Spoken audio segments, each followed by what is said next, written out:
네, 오늘 우리 함께 말씀 나눠보도록 하겠습니다. 오늘 말씀 제목은 믿음으로 승리한 자들이라고 하는 제목으로 우리 마가복음 5장 21절에서 43절까지의 말씀입니다. 여러분, 오늘 읽은 본문 사실 너무나 잘 아시는 본문들이죠. 우리 어릴 때부터나 참 많이 아시고 그 본문 가운데 여러분들에게 어떠한 것들이 깨달음이 참 다양하게 올 줄로 믿습니다. 오늘 본문에 보면 두 가지의 이적 사건이 등장하고 있습니다. 바로 첫 번째는 혈루증에 걸린 여인의 치유 이적과 그 다음에는 회당장 야이로의 딸이 죽었으나 예수님께서 가셔서 다시 살아나게 하는 그러한 이적이 오늘의 본문 가운데 기록되고 있습니다. 사실 이 두 가지의 본문을 엄연하게 좀 더 자세하게 말씀 가운데 나누려고 하면 이렇게 따로따로 나누어서 해야 됩니다. 하지만 오늘의 말씀은 그런 것보다도 이 둘의 어떠한 믿음의 태도와 이러한 것들을 보기 위하여서 좀 길지만 이 본문을 선택하게 되었습니다. 이 두 가지 이적 사건은 그리고 마태복음 9장과 누가복음 8장에도 기록되어져 있습니다. 그런데 사실 오늘 이 마가복음이 가장 많은 분량과 가장 자세하게 기록되어져 있습니다. 특히나 이 마가복음에서는 다른 복음서들보다 유달리 강력하게 중요하게 기록되어져 있는 것이 있는데 그건 바로 믿음을 강조하고 있다라고 하는 사실입니다. 그냥 이러한 이적에서 끝나는 것이 아니라 그들 이 혈루증에 걸린 여인과 이 회당장 야이로의 그러한 믿음이 어떠한지를 굉장히 자세하게 잘 기록하고 있는 것이 오늘의 본문입니다. 그러면서 저자 마가는 본문을 기록한 그런 것들을 우리가 사실 잘 묵상하면서 따라서 읽다가 보면 이 믿음과 함께 그들의 예수님을 향한 믿음의 시선을 자연스럽게 우리가 눈여겨보게 됩니다. 저는 이 말씀을 묵상하고 준비하다 보면서 지난 주일의 말씀을 떠올리지 않을 수 없었습니다. 우리 박선일 목사님이 낮과 저녁으로 주님에 향한 그러한 믿음의 시선, 믿음의 시야를 말씀하시면서 저녁에는 에녹과 같이 우리가 동행하자라고 하는 그러한 말씀을 나눠주지 않았습니까? 신앙의 결승점을 향해 나아가는 믿음의 여정 속에 믿음의 시야로 주님을 바라보며 여러 가지 안개와 같은 장애물을 이겨내자. 그래서 에녹과 같이 우리가 동행하여 언젠가 여러분의 믿음이 정말 하나님이 들려 올리시기를 원하는 그런 믿음의 인물들이 성도님들이 되자라고 하는 그러한 말씀으로 주일 가운데 온전히 나눠주었습니다. 그런데 이 말씀, 이 박선현 목사님이 나눠주신 그 말씀에 가장 뒷받침되는 인물들이 무엇일까라고 하면 저는 오늘 본문 속에 등장하는 인물들이 바로 거기에 해당한다라고 저는 볼 수 있겠습니다. 사랑하는 성도 여러분, 오늘 본문을 함께 조금은 양이 길기 때문에 어떤 구간은 조금 빨리 넘어가고 이렇게 이어서 많이 보게 되고요. 어떤 부분은 조금 더 자세하게 이제 말씀을 드리게 됐는데 무엇이 되었든 여러분 함께 우리 자세히 살펴보면서 주시는 영적 교훈과 깨달은 은혜를 함께 나누어서 우리 한 명도 빠짐없이 믿음을 결단할 수 있는 귀한 시간이 되기를 주님의 이름으로 소망하고 축복합니다. 예수님은 오늘 본문 이전에 보게 되면 군대 귀신에 의해서 정신이 온전하지 못했던 그러한 군대 귀신에 들린 자를 하나님께서 고쳐주시고 21절을 보게 되면 배를 타고 이제 건너오시게 됩니다. 예수님이 이제 건너오시니까 예수님의 늘 건너오실 때마다 예수님의 이런 이적을 많은 사람들이 들었기 때문에 예수님이 갈 때마다 어떠합니까? 참 많은 사람들이 예수님에게 몰려 나오게 됩니다. 그런데 오늘 본문에도 보면 예수님이 이렇게 오니까 큰 무리가 그에게로 모이건을 하는데 예수님은 이들을 외면하지 않으시죠. 이들에게 말씀을 전해주기 위하여서 앉기 좋은 바닷가에 그들을 다 앉히셔서 예수님이 말씀을 전한 준비를 하기 시작하는 것을 우리가 21절에서 알 수가 있습니다. 그런데 이 21절에 그 진리의 말씀을 듣기 원하는 것과 이적을 베푸시기를 원하는 그런 것들을 보기를 원하는 많은 무리들이 따라왔는데 이 상황 가운데서 이제 한 사람이 탁 이렇게 튀어나와서 예수님에게 나오게 됩니다. 우리 22절과 23절의 말씀 함께 한번 읽어보도록 하겠습니다. 회당장 중에 하나인 야이로라 하는 이가 와서 이르되 내 어린 딸이 죽게 되었사오니 오셔서 그 위에 손을 얹으사 그로 구원을 받아 살게 하소서 하거늘. 아멘. 회당장 중에 한 사람 누가 나왔습니까? 야이로가. 여러분 여기서 주목할 것은 이 사람이 회당장이라는 사실입니다. 이 회당장 야이로가 예수님에게 다 이렇게 뛰어나왔습니다. 여러분, 그래서 어떻게 했습니까? 발 아래에 엎드렸습니다. 예수님에 나와서 그냥 나온 것이 아니라 예수님의 발에 납작, 그 모래사장이든 뭐든 신경 쓰는 것이 아니라 예수님 앞에 와서 납작 엎드렸습니다. 여러분, 회당장이라는 것을 중요하게 봐야 된다고 말씀드린 것은, 이 회당장이라고 하는 것은 문자 그대로 당시에 유대인들이 모여서 예배드리는 그 회당의 장이 되는 사람입니다.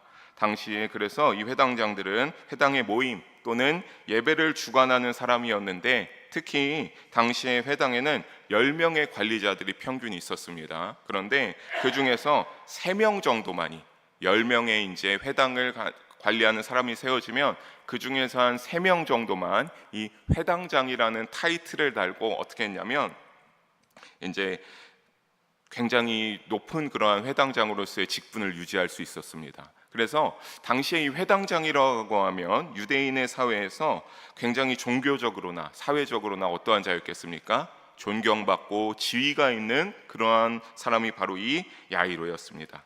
그런데 이 회당장 야이로, 사회적으로 존경받고 누구든지 이 야이로를 볼 때마다 야, 우리의 회당장이시구나 라고 하는 그러한 사람이 예수님에게 나와서 어떻게 하고 있는 겁니까?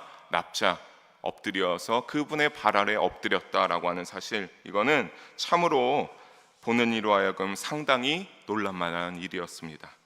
그가 이렇게 다급했던 이유는 무엇이었겠습니까? 우리가 이어서 보는 23절에 나오고 있죠. 자신의 딸이 어떻게 생겼기 때문입니까? 이제 곧 죽게 생겼기 때문입니다. 너무나 다급해서 꽤 오랜 시간 자신의 딸을 치유하고 간병하고 낫기를 원했는데, 이제는 조금 더 그 병이 중증에 달했는지 자신의 능력과 자신이 아무리 공을 기울여도 이 딸이 어떻게 하기는 쉽지 않아 보였기 때문입니다. 그래서 그는 예수님의 당시의 소문은 너무나 많이 퍼져 있었으니까 이 사람 역시 어떻게 한 겁니까? 예수님을 찾아오기 위하여서, 만나기 위하여서 예수님에게 나왔습니다. 특히 여러분, 이 부분, 자신의 딸이 곧 죽게 생겼기 때문에 이 부분을 헬라어 원어로 직역하면 그가 최후를 갖는다로 볼 수 있는데, 이 굉장히 심각하게 아픈 상태를 의미하고 있다라고 볼 수 있겠습니다. 그러면서 그가 이후에 보면 그의 부탁이 참 사실 인상적입니다. 그가 단 한 가지 부탁만을 예수님에게 엎드려서 말하고 있습니다. 어떤 겁니까? 23절의 후반절, 우리 빨간색 부분만 다시 한번 읽어보겠습니다. 내 어린 딸이 죽게 되었사오니 오셔서 그 위에 손을 얹으사 그로 구원을 받아 살게 하소서 하거늘. 이 회당장 야이로가 뭐라고 하고 있습니까? 그 위에 손을 얹으사 내 딸에게 와서 손을 얹으사 그로 구원을 받게 해주십시오 라고 간곡하게 부탁하고 있습니다. 여기서 얹으사라고 하는 부분도 사실 굉장히 인상적입니다. 이 부분을 헬라어 원어로 보면 부정 과거형으로 쓰여져 있습니다. 그런데 이 히브리 헬라어에서 부정 과거형으로 쓰이면요, 일회적 행위를 나타냅니다. 여러 번이 아닙니다. 단 일회적 행위만을 나타내는 겁니다. 그러니까 이 회당장 야이로가 예수님에게 나와서 예수님이시여, 당신이 나의 딸에게 와서 딱 한 번만이면 됩니다. 나의 딸에게 딱 한 번만 그 딸의 이마에 손을 얹고 당신이 기도해 주면 내 딸이 구원을 받는 줄 내가 믿겠습니다라고 예수님에게 나와서 고백하고 있는 겁니다. 여러분, 얼마나 순수한 믿음의 모습입니까? 나름 얼마나 사회적으로 지위도 높고 얼마나 힘도 있는 자인데, 이 자가 순수한 믿음으로 어떤 것도 신경 쓰지 않고 오직 예수님에게 나와서 예수님, 나의 딸에게 딱 한 번만, 2번도 아니고 몇 번도 아닙니다. 딱 한 번만 당신이 손을 얹고 기도해 주면 내 딸이 구원 얻는 줄 내가 믿겠습니다 라고, 살게 될 거다라고 그렇게 고백하고 있습니다. 예수님도 이러한 회당장 야이로의 믿음을 헤아리셨던 것으로 보이죠. 24절에 보면 어떻게 합니까? 그와 함께 가실세. 이 회당장 야이로의 그 말을 듣고 모든 무리가 모여 있는데, 말씀을 그들은 들으려고 기도를 했는데 그 모든 사람을 뒤로하고 이 회당장 야이로와 함께 움직여서 즉각 반응하여 가시기 시작합니다. 그리고 다른 큰 무리들도 어떻게 했습니까? 넓은 바닷가에 모였던 모든 큰 무리들도 예수님을 에워싸고 밀면서 그렇게 예수님과 회당장 야이로의 뒤를 따라가기 시작합니다. 그렇게 가는 중에 근데 말씀의 흐름이 끊기게 됩니다. 누가 등장하게 됩니까? 25절에 보게 되면 나타나죠. 12년을 혈류증으로 앓아온 한 여자가 등장합니다. 이 12회를 혈루증으로 알아온 한 여자가 있어라고 하면서 분위기가 전환되게 됩니다. 회당장 야일의 이야기가 돌연 중단되고 혈루증을 앓는 여인의 이야기가 삽입되고 있습니다. 재미난 것은 여러분, 이 여인이 몇 해를 앓았다고 합니까? 우리가 좀 더 쉽게 하면 12년이죠. 12년을 혈루병을 앓았던 여인입니다. 그런데 누가복음 8장 42절을 먼저 볼까요? 여기에 보게 되면 이는 자기에게 12살 된 외딸이 있어. 그러니까 회당장 야이로의 딸에 대하여서 이 누가복음 8장 42절에서 그 딸도 12살이다. 또 우리가 이후에 보게 되겠지만 42절에도 이제 보게 되면 오늘 본문 42절에도 보게 되면 이제 그 가운데 12살이 딸이 살아났다라고 하는 그런 본문들도 나오게 됩니다. 어쨌든 여러분, 히브리인들에게 있어서 이 재미난 점은 혈루증 걸린 여인도 12년, 이 딸의 나이도 12살이라고 하는 점입니다. 이 10이라고 하는 숫자는요, 히브리인들에게 있어서 삼일체의 수로 취급되던 3과 함께, 그리고 땅의 숫자라고 할 수 있는 4를 곱한 것으로 완전하면서도 많은 것을 나타내는 그런 의미로 쓰이는 숫자가 바로 이 10이라고 하는 숫자입니다. 따라서 많았다라고 말씀드렸죠. 꽤 많았다. 그러니까 이것을 이 두 사람에게 접근해 본다면 혈루증에 걸린 여인이 참 오래 많이 병으로 고통받았던 것을 알 수 있고요. 소녀도 굉장히 그 병이 많아져서 심각해져서 악화된 상태인 것으로 말한다고 볼 수 있겠습니다.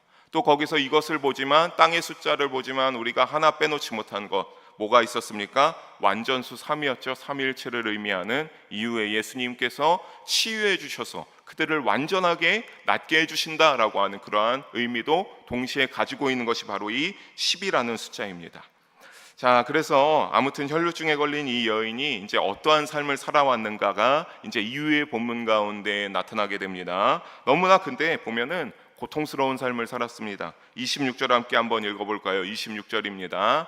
많은 의사에게 많은 괴로움을 받았고 가진 것도 다 허비하였으되 아무 효험이 없고 도리어 더 중하여졌던 차에. 여러분, 이 말을 조금 길게 제가 풀어드리겠습니다. 많은 의사에게 치료를 받으면서 일단은 어떤 겁니까? 우리가 그건 초반절에 알 수 있었고 가진 것을 전부 다 소진되었습니다. 이것을 좀 더 쉽게 표현하면 가지고 있던 전 재산을 자신의 병을 낫기 위하여서 전부 다 탕진했다, 전부 다 썼다라고 봐도 무방하다고 생각합니다. 하지만 이 여인에게 돌아온 것은 무엇이었습니까? 다 허비되고 허탈감과 아무런 효과를 찾아볼 수 없었습니다. 나는 정말 너무나 병이 낫기를 원했는데 나의 가지고 있는 모든 것까지 아낌없이 내 병을 낫기 위해서라면, 왜냐하면 그런 생각도 가지고 있지 않았을까요? 내가 병이 낫고 나면 내가 다시 일을 할 수 있어서 내가 다시 또 치워놓으면 되니까, 내가 이 병만 나을 수 있다면 내가 지금은 모든 것을 아낌없이 쏟아붓겠다. 하지만 그 여인은 뭐라고 합니까? 다 허비되고 그리고 그 모든 치료 방법을 했으나 그녀에게 아무런 효험도 없고 오히려 뭐가 되었다고 합니까? 그 병이 더 중하여졌다, 더 심각해졌다라고 하는 겁니다. 고대 근동사회에서 혈루증에 대한 치료 방법을 보면요, 마늘 등과 같은 식물들 있죠. 맵고 막 이런 식물들을 잘 부숴서 포도주에 섞어 마시게 하는 것도 일종의 한 가지의 치료 방법이었습니다. 어떠한 효능으로 그게 되는지 모르겠지만 그게 한 가지 치료 방법이었고요. 이런 다양한 치료법이 굉장히 많이 존재했었습니다. 여러분, 우리의 인체라고 하는 건 너무나 신비해서 지금도 어떻습니까? 아직도 원인을 밝힐 수 없는, 치료법을 찾을 수가 없는 그러한 희귀한 병들이 아직도 줄비하게 많지 않습니까? 그런데 이 당시에는 어떠했겠습니까? 지금같이 의료기술이 이만큼도 하지 않았으니까 참으로 부작용도 많았고 정해진 치료법이 없으니까 이 여인은 그냥 이게 괜찮다고 하면 그런 데다 갈 때마다 다 치료했고, 그때마다 어떻겠습니까? 가격도 천차만별이니까 자신의 가지고 있던 모든 것들이 다 이제 거기에 쓰임받게 되었는데, 문제는 그녀가 조금도 좋아지지 않았다라고 하는 사실입니다. 여러분, 이 혈루증이라고 하는 사실은요, 사실 일종의 부인병으로 만성 자궁 출혈병입니다. 그러니까 여인들이 정기적으로 한 달에 한 번 그렇게 출혈하는 것이 아니라 그냥 정해진 것이 없이 어느 날 출혈을 하기 시작하면, 문제는 무엇이냐면 하혈이 한번 시작하면 멈추지 않는 그런 병이 바로 이 혈루증이었습니다. 근데 더욱이나 이 여인이 참 이런 것도 고통스러웠겠죠. 너무나 힘들었겠죠. 그런데 당시의 문제는 뭐냐면 율법이었습니다. 레위기 15장 19절 이후에 보게 되면 이러한 하혈을 하는 경우, 이 기간 경우에도 이 여인들이 그 하혈 피를 쏟아낸다는 것으로 부정한 존재로 여겨서, 여러분 레위기 15장 19절 이후에 한번 읽어보시기 바랍니다. 뭐 동침도 해서는 안 되고, 뭐 앉았던 자리도 앉아서는 안 되고, 아주 그냥 엄청납니다. 그런데 특히 이러한 병을 가진 여인들도 이게 있는데, 가장 인상적인 건 뭐냐면 이 피가 멈출 때까지, 그러니까 이게 언제 멈출지를 몰라서 이 여인이 너무나 힘든 건데, 이 피가 멈출 때까지 이 여인과 같이 하면 안 됩니다. 왜냐하면 어떠한 자기 때문입니까? 피가 너무나 많이 하니까 부정한 자, 쟤 저주받았나 보다, 피가 그냥 멈추지 않고 한다. 그러니까 그 여인과 함께 하면서도 안 되고, 같이 지내면서도 안 되고, 그 기간 동안은 격리되어서 지내는 겁니다. 그러다가 피가 어떻게 멈추게 되면 그때부터 어떻게 되는 겁니까? 어떠한 정결 의식을 거치고 다시 이제 또 돌아올 수 있는 그러한 율법들이 거기에 적혀 있었습니다. 그런데 이 여인 12년 동안 조금 더 나아지지 않고, 여러분 생각해 봅시다. 그 병이 더 심해졌다라고 한다면 얼마나 피를 많이 쏟을 때는 꽤 오랜 기간을 쏟을 수도 있지 않았을까요? 한 달이든 뭐 얼마나 어떠한지 우리가 알 수 없지만, 그러한 주위의 시선들도 이 여인은 너무나 곱지 않은 그러한 힘든 삶을 이 여인은 살아가야 되는 것이 너무나 힘들었습니다. 이런 삶을 고통스럽게 사는 중에 27절에 보니까 이 여인이 누구에 대한 소문을 듣게 됩니까? 예수의 소문을 듣고, 예수님의 소문을 이 여인이 듣게 됩니다. 여러분, 그런데 아까 방금 율법을 말씀드렸죠. 이 여인이 그런 상황에 있으면 사람들 틈에 낄 수가 있겠습니까? 없겠습니까? 낄 수가 없죠. 왜냐하면 그거에 닿기만 해도 부정한 자로 여겨서 그에 대한 정결의식을 치러야 된다라고 하는 그런 율법들이 레위기에 나와 있기 때문입니다. 그런데 이 여인이 이것을 듣고 어떻게 하는 것을 볼 수 있습니까? 무리 가운데 섞여 들어가서 예수님의 옷에 손을 대기를 결단하는 그 모습을 보게 됩니다. 굉장히 대단한 결단이죠. 모든 것을 내려놓고 내가 요거 하나까지만, 내가 요거 하나 아니면 내가 나음을 받을 수 없겠다라고 하고 결단하는 겁니다. 그런데 여러분 27절과 28절을 다시 한 번만 더 읽어보기 원합니다. 함께 읽어보겠습니다. 예수의 소문을 듣고 무리 가운데 끼어 뒤로 와서 손을 대어도 구원을 받으리라 생각함일러라. 아멘. 여러분, 그녀가 예수님의 옷에 손을 대기로 했는데, 사실 저는 굉장히 여기에서 우리가 인상적인 건 28절의 말씀이죠. 이는 내가 그의 옷에만 손을 대어도 구원을 받으리라. 이 여인이 예수님에게 무릎을 쓰고 나오는데 그 어떤 것도 아닙니다. 예수님의 옷에 내가 손을만 대면 내가 구원받겠다라고 하는 그러한 믿음으로 예수님에게 나아가고 있다라고 하는 사실입니다. 여러분, 다른 이들이 왜, 아까 말씀드렸죠, 왜 큰 무리들이 예수님을 따라갔습니까? 예수님의 놀라운 이적들을 보았기 때문입니다. 예수님의 그 놀라운 이적들을 본 자들이 있었고, 그런 것들이 입소문을 타고 그 많은 무리들이, 예수님이 가는 곳마다 큰 무리들이 등장하게 되었습니다. 그런데 이 여인은 어떠한 삶을 살았다고 했습니까? 격리되어야 하는 삶이었습니다. 너무나 피를 많이 흘리니까 부정한 존재고, 자기도 나아가고 싶었지만 그렇게 되면 그 많은 사람들이 자신을 통해서 부정한 존재라고 여겨진다고 하니까 그 가운데 나아갈 수도 없었습니다. 하지만 이 여인이 말하는 것, 그러나 자신이 그렇게 격리되어서 자기 혼자 외떨어져서 외롭게 살고 있지만 내가 들은 것, 저 예수님을 통하여서면 내가 구원받을 수 있겠다. 예수님의 모든 이야기를 내가 잘 들어보니까 내가 직접 보지는 못했지만 내가 저분에게만 나의 치료함이 나을 수 있는, 내가 살아날 수 있는 그러한 길이 있겠다라고 이 여인이 생각했다라고 하는 사실입니다. 그러니까 여러분, 제가 이것을 왜 이렇게 강조하여 말씀드리는 거냐면, 다른 사람들처럼 보지 아니했다라고 하는 겁니다. 그냥 예수님의 소문을 듣고 예수님이 그렇게 했다더라, 예수님이 누구를 안진병이를 일으켰대, 보지 못하는 자를 눈을 뜨게 했대, 그냥 그것을 듣기만 했다라고 하는 거예요. 여러분, 우리가 이것이 왜 귀한지 우리가 누구의 말씀을 보면 알 수 있습니까? 요한복음 20장 29절의 말씀 함께 한번 읽어볼까요? 예수님께서 이르시되 너는 나를 본고로 믿느냐? 보지 못하고 믿는 자들은 복되도다 하시니라. 아멘. 제자 도마에게 하신 말씀입니다. 예수님이 부활하셨음에도 주위의 제자들이 예수님이 진짜 부활했다, 예수님이 우리를 위해서 진짜 부활했다고 했는데, 이 도마 어떻게 했습니까? 아니야, 내가 그 예수님이 여기에 못 박히신 거기에 내가 내 손가락을 넣어봐야겠다. 예수님의 옆구리에 창으로 찌르는 걸 우리가 봤지, 내가 그 창에 나의 손을 집어넣어 봐야겠다. 내가 그래야, 그것을 만져봐야 내가 그때야 예수님이 정말 부활했음을 믿을 수 있겠다라고 모든 제자들에게 말했습니다. 그럴 때 예수님이 도마에게 나타나시죠. 호련히 아무도 들어올 수 없는, 아직 몸을 사리고 있을 때라 다 꽁꽁 닫혀있는 거기에 호련히 예수님이 나타나셔서 도마를 부르고 말씀하시죠. 도마야, 네가 손가락을 넣어봐라. 도마야, 너가 나의 옆구리에 손을 넣어봐라 라고 말씀하시면서 이 29절의 말씀을 하신 겁니다. 도마야, 보고라도 믿는 것도 중요하지만 보지 않고 믿는 자들은 더 복되다라고 예수님이 말씀하셨습니다. 이 말씀에 해당되는 자가 바로 누굽니까? 이 혈루증을 앓은 여인입니다. 전혀 다른 사람들처럼 보지 못하고 그냥 듣기만 했던 이 여인이지만, 이 여인은 반드시 예수님이 자기를 구원해 줄 수 있다, 나의 이 누구도 의사도 해결해 주지 못하는 이 병을 구원해 줄 수 있다라고 이 여인은 믿었습니다. 그 믿음으로 옷을 만졌을 때 이 여인이 어떻게 되었습니까? 우리 29절에 보면 혈루증의 근원이 되는 모든 것이 말랐다. 그 여인이 내가 병이 나온 줄을 나의 몸이 깨달았다라고 말씀 가운데 근본적으로 치료되었음을 알려주고 있습니다. 예수님의 옷자락을 만짐으로 12년간 괴롭히던 그 혈루병의 근원이 일순간에 치료된 것입니다.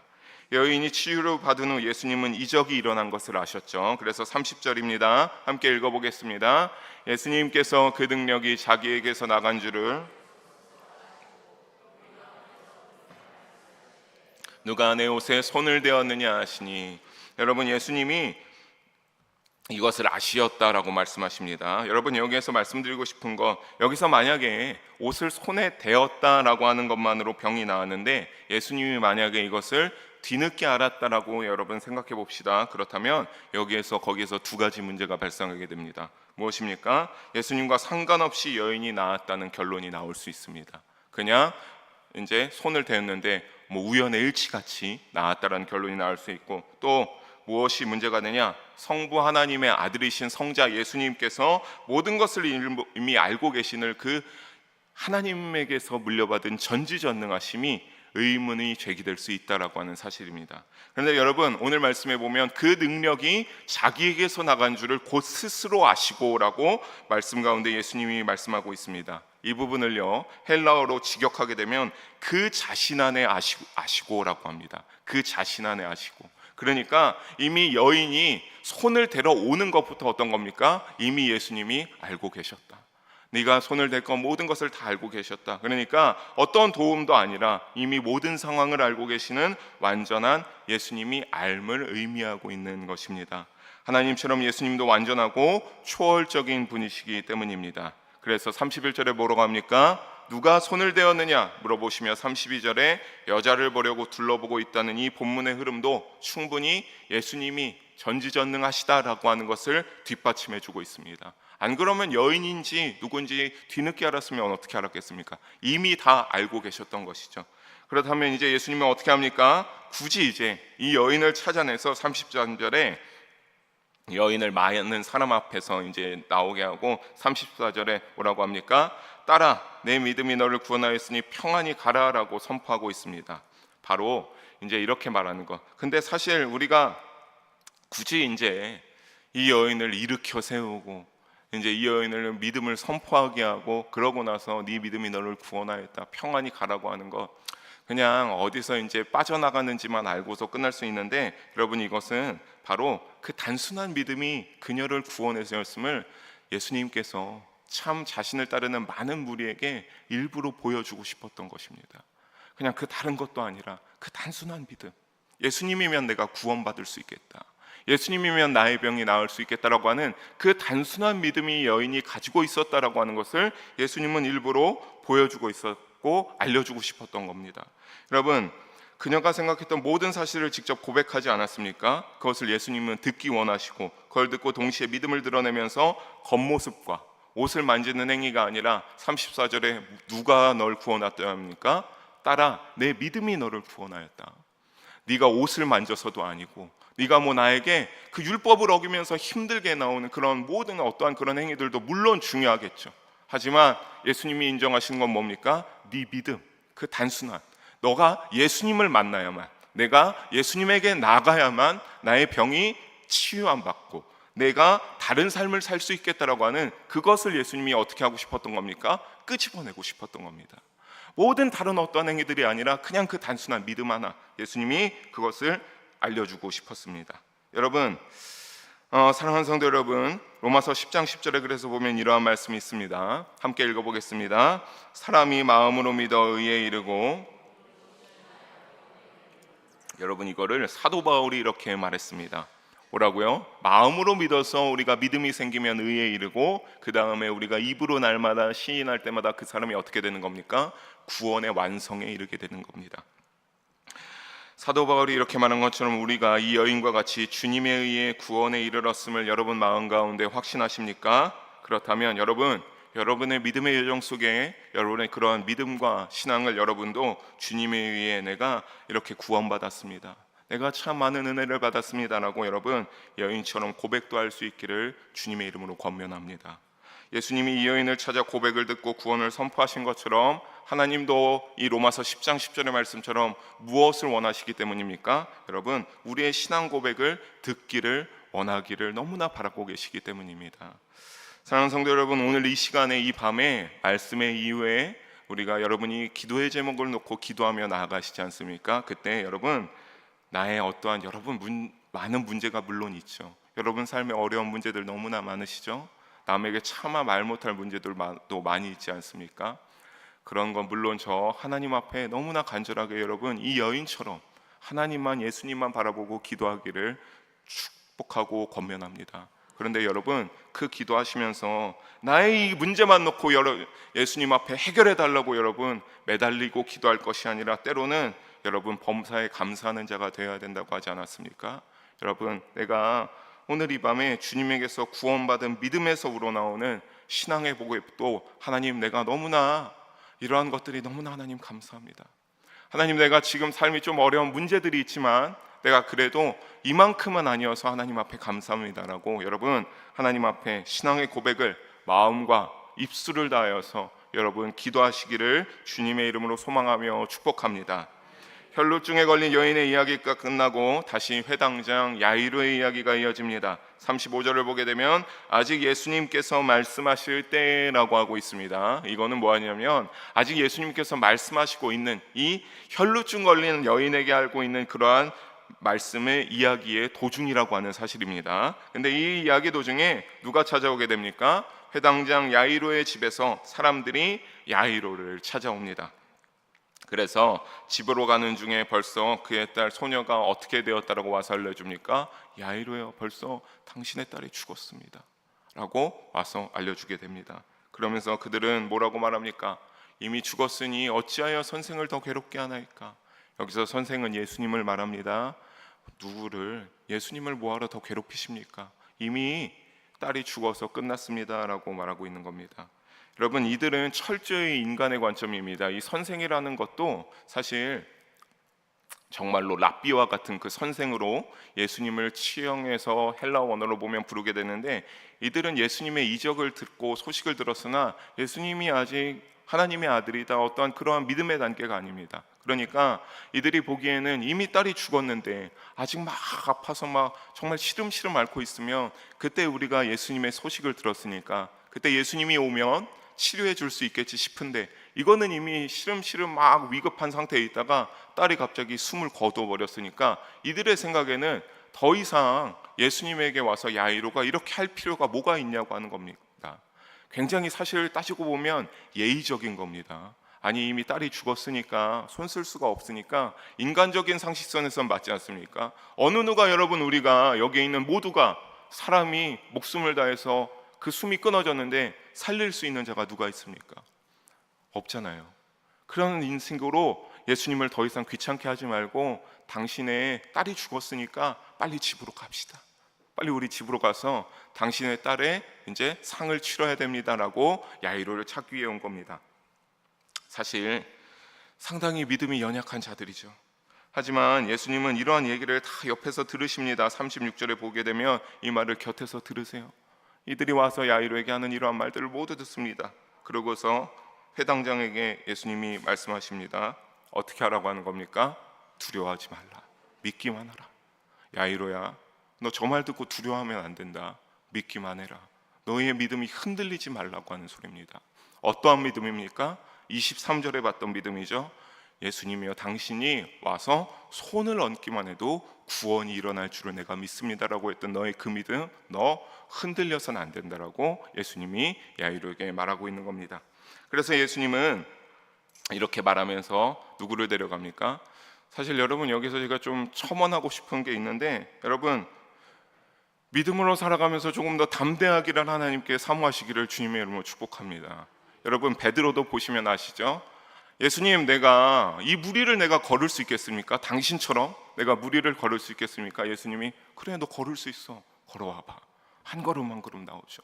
근데 여러분, 이 두려움이란 게 참 무서운 게, 예수님이 이렇게 두려워하지 말고 믿기만 하라, 이게 참 무서운 게, 베드로가 한 걸음 한 걸음 정말 무리를 걷습니다. 근데 물을 팍 보다 보니까 정말 그 밤에 새벽에 시꺼먼 물을 보면서 아니 내가 빠지면 어떡하지? 두려움이 엄습하자마자 어떻게 됩니까? 다음 발에서 물에 빠지게 되는 것을 예수님이 붙잡고 꺼집어 내주십니다. 여러분, 이 말씀이 여러분의 믿음의 생활 가운데 마음에 새겨지길 바랍니다. 여러분, 믿는 자는 예수님을 믿는 믿음으로 두려워하지 말고 담대하게 이 세상 가운데 구별된 믿음의 자녀로 살아가시기를 주님의 이름으로 축복합니다. 여러분, 예수님이 사실 제가 이 말씀을 드리는 이유는 이렇게 구별된 자를 이 본문 속에서도 데리고 가기 때문입니다. 37절을 볼까요? 베드로와 야고보, 요한 3명만 데리고 갑니다. 근데 여러분, 이 베드로, 야고보, 요한은 어떠한 어려운 일이 있을 때, 무슨 일이든지 예수님이 신비한 일이 있을 때, 뭔가 특별한 일이 있을 때는 다른 제자들을 데리고 가지 않습니다. 무조건 이 3명만 데리고 갔습니다. 변화산을 갈 때도, 그때에도 이 3명만 데리고 갔습니다. 어떤 특별한 순간에 다른 제자들은 아직 예수님이 보시기에 믿음이 합당하지 않다고 여겨서 이 3명만 데리고 예수님이 늘 동행하셨는데, 지금의 이 신비로운 순간 가서, 왜냐하면 이미 확정되어져 있는 거죠. 가서 이 딸은 어떻게 되는 것을 우리가 알 수 있습니까? 살아난다. 이 딸이 살아날 것을 알기에 예수님이 이 3명만 들어가고 도착하시는데, 가니까 어떻게 합니까? 38절에 그들은 통곡하고 있었고 39절에 예수님은 말씀하십니다. 떠들며 울지 말라, 이 소녀는 자고 있다라고 예수님이 말씀하십니다. 그러자 40절에 어떻게 하죠? 들은 자들은 비웃기 시작하죠.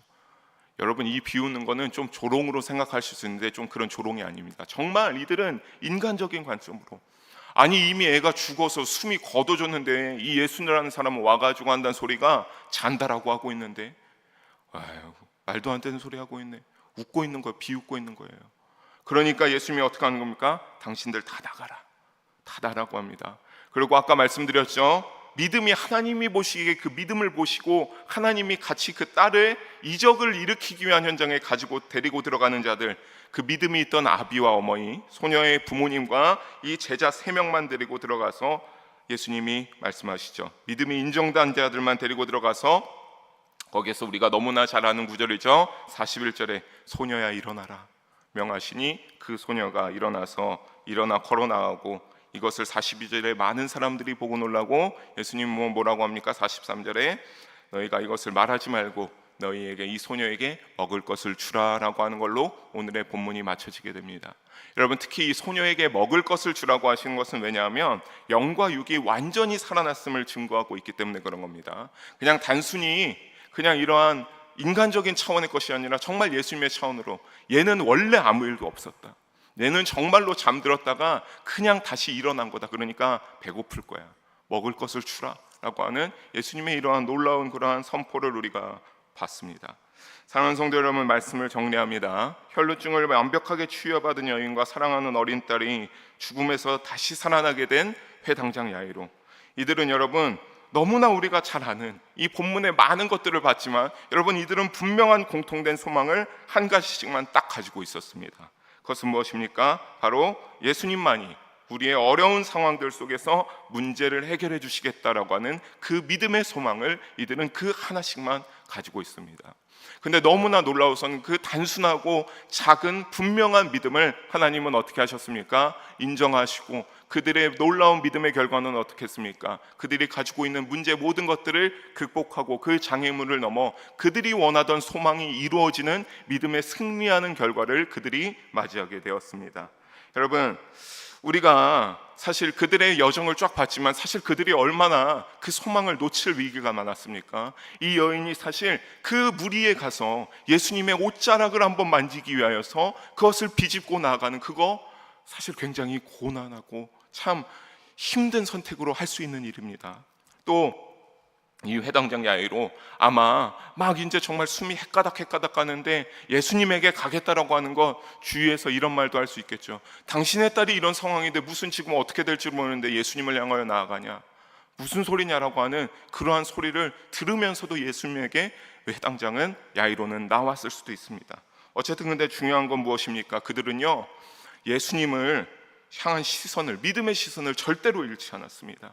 이 믿음을 놓치지 않는 이들에게 예수님은 어떻게 했습니까? 응답해 주셨고 그들의 소망을 이루어 주시며 믿음으로 승리를 이룬 자들이 되게 하여 주셨습니다. 주님께서는 사랑하는 오늘 모든 성도님들에게도, 여러분에게도 동일하게 이렇게 도울 준비를 늘 하고 사실 계시는 분이세요. 근데 문제는 뭡니까? 문제는 뭐예요?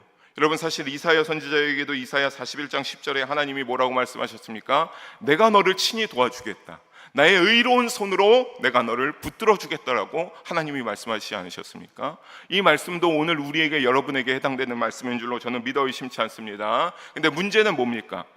언제나 하나님이 너희를 도와주고 너희에게 복을 더해주고 너희의 어려운 모든 문제들 내가 해결해 주고 싶은데 문제는 무엇입니까? 너희의 믿음이 어떠냐고 하는 겁니다. 너희의 믿음이 어떠냐?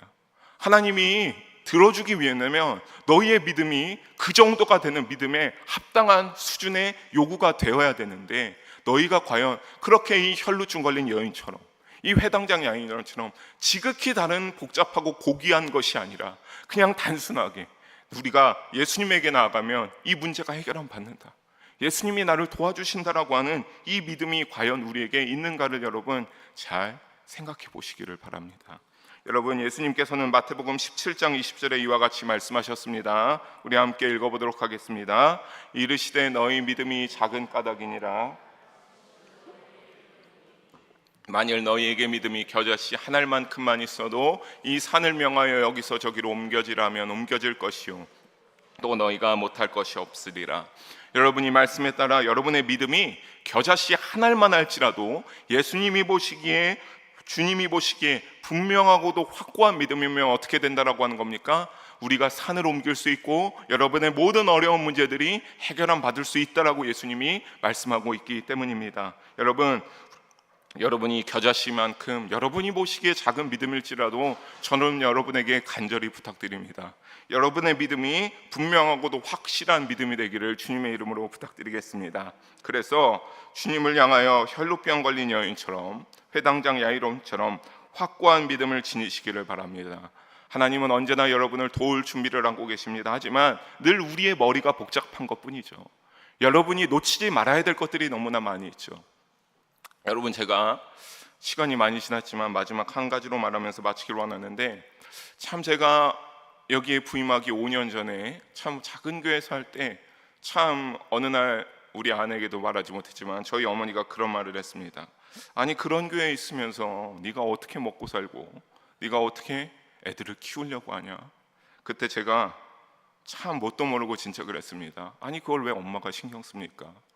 내가 목회한다고 했는데 하나님이 해주시겠지. 그런 말 할 거들라 나한테 말도 걸지 말라, 나의 목회에 대해서 어떤 말도 하지 말라라고 했던 그러한 고백이 있습니다. 사랑하는 성도 여러분, 여러분의 삶이 더욱더 하나님 아버지와 그리스도 예수님과 보혜사 성령님을 늘 바라는 믿음의 눈을 들어 여러분 문제의 소용돌이 속에 저와 같이 참 많은 은혜를 받았는데 여러분 그 가운데 은혜를 받으시기를 주님의 이름으로 축복합니다. 그래서 여러분 믿음을 가지고 하나님 나라를 향해 전진하는 우리 모두가 되기를 주님의 이름으로 간절히 소망하며 축복합니다. 아멘.